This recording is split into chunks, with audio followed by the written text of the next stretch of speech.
Sleepy jug. Sleepy jug. Bitch. In case any of y'all wanted to know, it kills the fucking goblin. Oh yeah. Can I open this door too? Oh, I do both. I'm going left first. See what it do. A library. This library must contain 1,000 ancient tomes, thousands of ancient tomes, books, and manuscripts. A thick coating of dust covers everything. I feel like there's gonna be a lot to click on. This book is entitled Nothing. The crinkle of paper the book opens. Flip through the book, noting the pages are blank. I want it. One word is handwritten in a flourish on the cover of this book. It reads Lotharth. Open this bitch up. Although you struggle with the poor penmanship, you read on. Oh, handwritten books back in the day before the printing press, bro. That's why books and paper were so valuable, dude. Like, paper was such a valuable commodity. Like, it's kind of crazy. There's so much fire in this room with it, honestly. But, I mean, as wizards, I mean, that's not realistic, but still.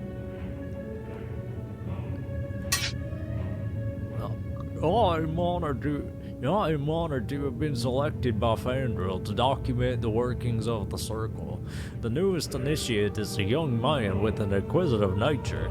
He has taken the name of Lackmer and intends to study the origins of time, although his mastery is yet to be chosen.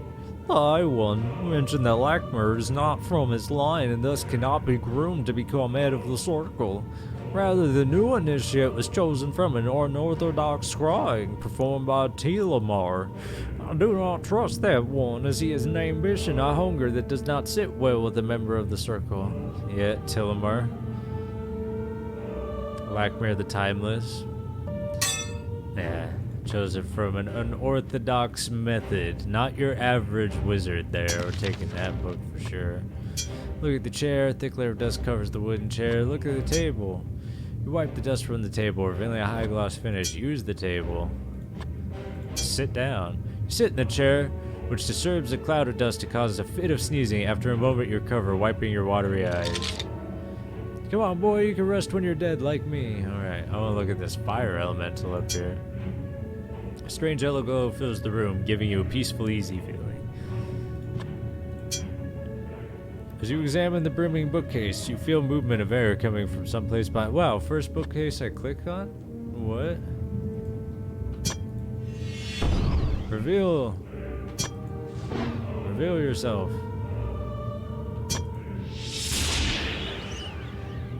I'll use the fucking hammer. The sword. No effect on the burn, all this shit. I'm putting this fucking place down, dude. I don't give a fuck. Made from some hide-like material, this map shows the continental lands of Cal Torlin. Oh, not this one. This map shows, yeah, they both do? Okay. Shelves appear to be filled with collections of books rather than individual tomes. Failed to find any rhyme or reason to how the books on the shelves are arranged. Books that litter the shelves do not have markings and symbols you do not recognize. Bookcases choked with tomes of every imaginable size and color. What's this? This book is bound in a pale white leather and secured with a locked metal strap. The name Uluru is written on the spine. Like that mountain in Australia? Uluru? Or... well... use the book on what? I don't know. You open the dwarf's desk, discovering a bottle filled with colored liquid. You place the bottle in your bag. I'm taking that shit so I figure out how to open it. Ooh, wait. Inspect the candle, look. A white candle rests on an ornate holder. A red candle sits in a dull brass holder. Finely crafted desk is made from cedar, perhaps harvested from the Torlin forest itself. Chair creaks alarmingly under your weight. You quickly get back up. Am I that fat, dude? Yeah, you know, a scholar or two would give anything for even a few moments with the ancient books on these shelves. Oh, I could just go in. Sensing something strange, you step closer to the books on these shelves. A series of shelves cluttered with books of varying shapes, sizes, and colors. The accumulated knowledge in this place must be truly staggering. Read the odd title on the spine, Swarming Jetsam by Lilith Aurer. Read the title on the spine of this book, Impressions of a Critique. Turn your head reading the title on the spine of the book, The Buck and the Maiden. Gate Pepper. Experiments in Social Machinations. Sailor's Way. Wait, can I read these? You randomly pick a place on the page to begin. Awake, you sleepers, arise from your dreams. Your hour is at hand. Those that are imprisoned behind the gates of Shang Tor have lost their way. They have forgotten their past. They are corrupted beyond the generation, seeking which they should not find. A Winter's Tale? Wait. Thou third? Yeah. No. No, I want experiments in social machinations. Yeah. You rub your eyes, the words blur while you read the page. Observed a commune in the east where all the population is given access to treatment from the town shaman. Upon entrance to the commune, all those admitted donate their wealth and belongings to the community, which in turn is divvied out to all the inhabitants, regardless of class. This proved to be a disaster. Oh my god. Take? Read the title on the binding of the book. Burning Beneath Coldwell Norst. You open the book and read a passage at the beginning. Oh, you mourners of the western folds of fair Centralia, you felt the fires burn from deep below. The steam arises after 50 years. The people are no more, and the fires continue to burn. Strangely, you feel compelled to leave the book. Well, why did it give me the option to take it there? No, give me the book. Empty. This area, about the size of a thick book, is empty. Oh, well. Still can't open this shit. With an audible click, the book slides into a slot like it was made to be there.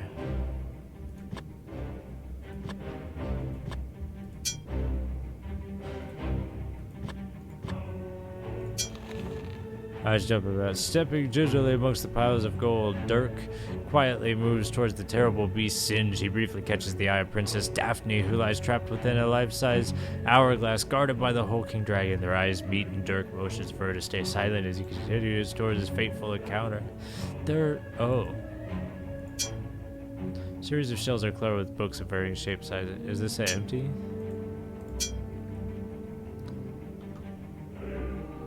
Literally all these books are clickable, dude.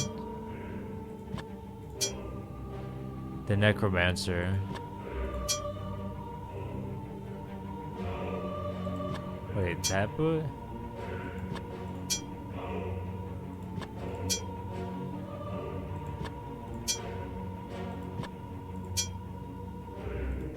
Where's the blank book? The green one?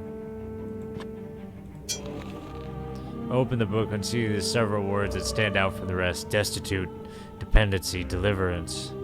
Your head throbs as if your mind or perhaps your spirit is trying to comprehend an important truth. Swarming Jetsam. Turn to a page to begin reading. Several interesting lines stand out, but it all makes little sense. And the parts that were brought together become parts of other parts. The leaves fell amongst the soil were leaves no more. And the jellyfish made into jelly, but not fish, yet the jelly was used to fish. Houses in Coda. Dance in the interesting place. Dance in the dark of night, sing to the morning light. The magic runes are written in gold to bring the balance back. The mighty arms of Atlas hold the heavens from the earth, and the bell rings in celebration of a king who sits with elders of the gentle race that the world has seldom seen. Impressions of a critique. That might be fun. Book contains a collection of handwritten passages. With some difficulty you read one. The trio lack the eloquency and instrumentality of the prior act. In fact, they did not have a harp and a lyre playing, and then percussion would have been mediocre at best. Haha. Gate Piper. embossed etching of a kitten. Flip through the pages, all have illustrations of cats, with random encouraging yet trite sayings spelled out beneath. See, you might be getting bored and you're like, hey, Azweepe, let's get a move on here. But they put a lot of time into this shit, dude. Some of this shit is funny. You gotta look through it. I don't know. I want to move on here in a minute. Skip ahead, bro. I don't care. Skip ahead where I'm not reading books. Circle of 12. Cathalgar, the first and greatest, heeded the portent of the skies to build a demesne in the heart of the gatekeeper to bar the way. Forever vigilant and blessed with powers, Helder called the second, gifted with sight and tormented with knowledge that which would come. Oh yeah, but there's more. More of that. You say as you read the tale of Ward the Elder. As you read the story, your mind vividly imagines the scene described in the book. Two siblings came across a form being beyond the sea. The being introduced itself as the one who wards a godling entrusted with guarding the gates of eternity. The younger urged they move on, since this was no business of theirs. The elder, the wiser, rebuked the younger, saying, "Sacrifice is subject to everything and demands equity proportion to all." It says the heart of the steppes.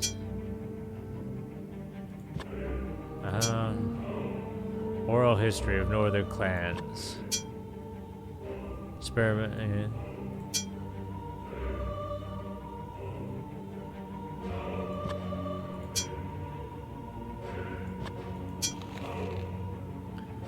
You open the book and read a passage. Oh, you mourners of the Western Folds. Yeah.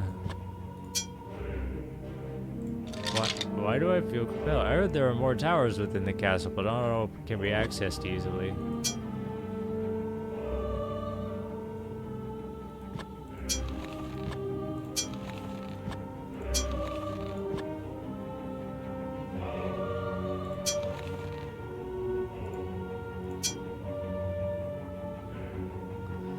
Do I have to use a... I don't have a hook.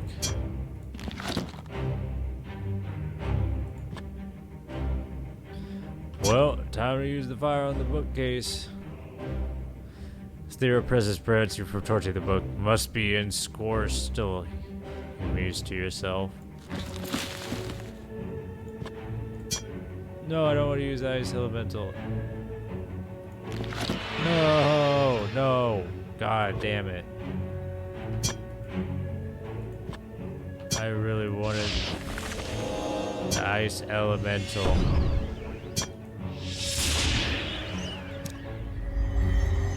I have to go all the way back and get that Ice Elemental done. I know. Well, at least I know the goblin's dead.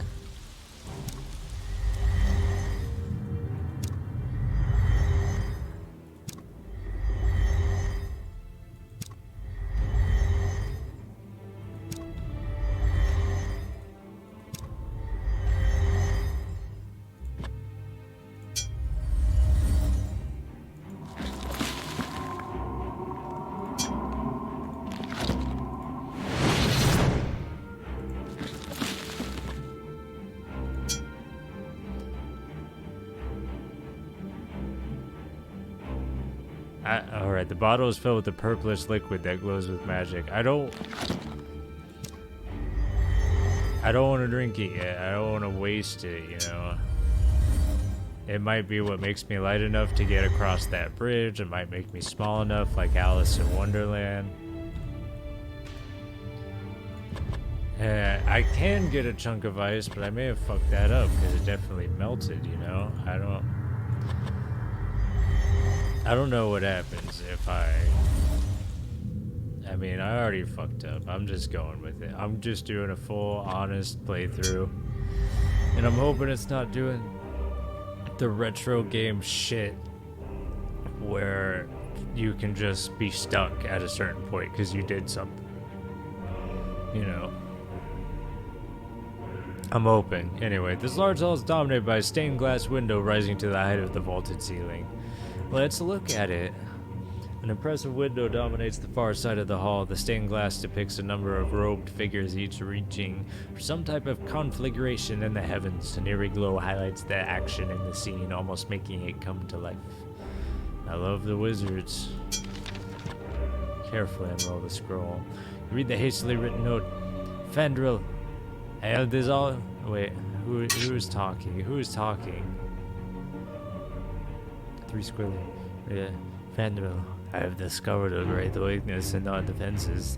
Since we all have the mark, it is simply a matter of separating our heads from our shoulders. Then our remains can be used in the hidden approach, and the wards will be engaged, allowing those with the knowledge to travel the castle unopposed. One merely has to be within our walls for this to work. Sorry, 3 squiggly lines.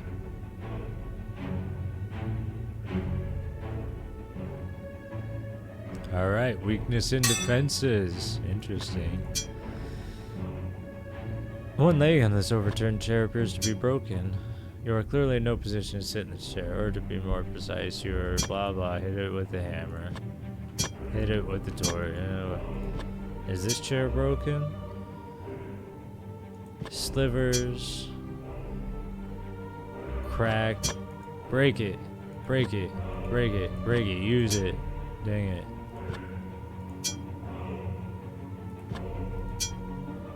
Overturned wooden table is set with inlaid hand-carved rosewood. Wait, I didn't... What? You step in for a closer look at the reflection cast down on the floor by the stained glass. Oh! Like monster? Cast from stained glass window, the moonlight highlights a section of the floor. Interesting, interesting. I see all this stuff up here. Banners, obscure design woven throughout the fabric. Does this happen? Tattered banner hangs limply. Alright, you see all these banners? Wait. Cannot reach the banner. I can't burn these ones? None of them? The wooden door is inlaid with a familiar iron pattern. The heavy wooden door sits a little crooked within its frame. The reinforced door sits solidly within the stone frame. This door is locked. This door is scuffed and dented, almost as if someone tried to force it open. The door is locked. And is this a hole? Lining the far end of the banquet room, the massive fireplace sits cold and unused, gathering dust. Well, let's use that motherfucker. Stick the torch up the flue, trying to see what might be hidden up there. Including this one. You know how many end-of-the-world quests I've been on? Come on, take a guess. So... yes.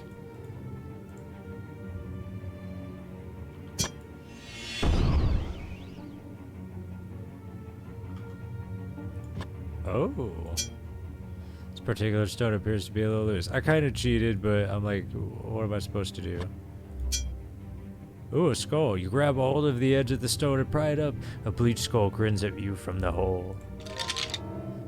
Now that is a right handsome looking chap, if I do say so myself. Look at it. Skull has a symbol emblazoned on its forehead. You can't help but feel you've seen it before.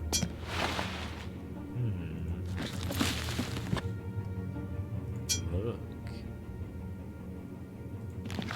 I kind of cheated there, but I was like, come on, what am I supposed to do? Click on every single rock. Click on every single rock. Oh, I actually want to take this as well. And let's F2 this room. Am I forgetting anything? No, I've clicked on it all. No secrets. Alright, here's what we're gonna do. New save.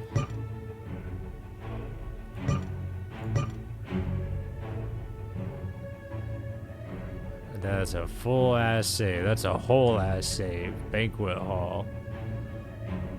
Yeah. What time is it? Alright, gamers. I've been playing this game a long time. This is so much fun. Holy shit. hit the Twitter, hit the subscribe, hit the like button. Don't hit the bell because it'll interrupt you at odd times during the day, and that's really annoying. Don't hit that fucking bell, you'll regret it. But do all the other stuff, because subscribing actually helps, and liking helps with your recommendations, and it helps YouTube better recommend you stuff.